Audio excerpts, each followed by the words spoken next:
Let's turn to football now. On first glance, you would not look at Sal Shelby's slenderly built tailback and think power runner.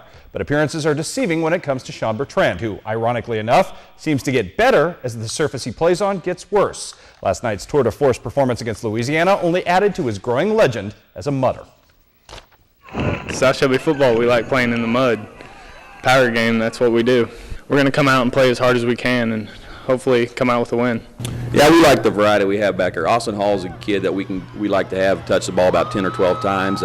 He's one of those explosive backs that we know if we can get the ball to him, sometimes he can hit the home run. He's done it the last couple of weeks. And then we come back with Shawn Bertrand and pound the ball. He had the ball 31 times last night, and he made the decisive drive that kind of put us ahead 21-7 and kind of sealed the deal for us. It certainly hasn't been an instant success story, but the South Shelby football team is starting to look its old self again. We got a lot of good stuff going for us right now, and the beginning of the season didn't look so great, but things are starting to turn around, so we'll just have to see. We haven't had the same offensive line the first 5 weeks, and finally I think the consistency now of having them play about 4 weeks in a row has really helped, and our freshman group has really stepped up and done a nice job. We got 3 freshmen starting on the offensive line, and I couldn't say more about them. Saturday's return quarterfinals trip to Bertrand, the very same team who ousted these Cardinals last season, will provide the ultimate litmus test on just how far this team has progressed.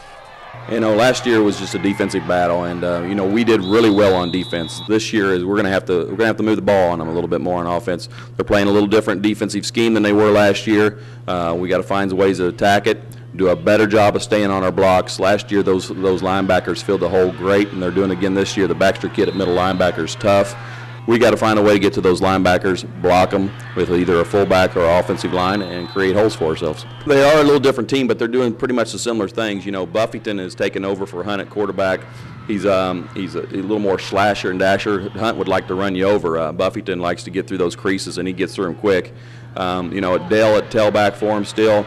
He's a good option back. He runs hard, and they've got some guys they like to go to in the air, especially the Baxter kid at tight end. Well, I think our confidence has grown the last few weeks. You know, those young kids have seen what it takes to win games, and they've won a few district games here, and they're kind of on a roll, and I think they're enjoying themselves. So hopefully that'll carry over to you know, Saturday.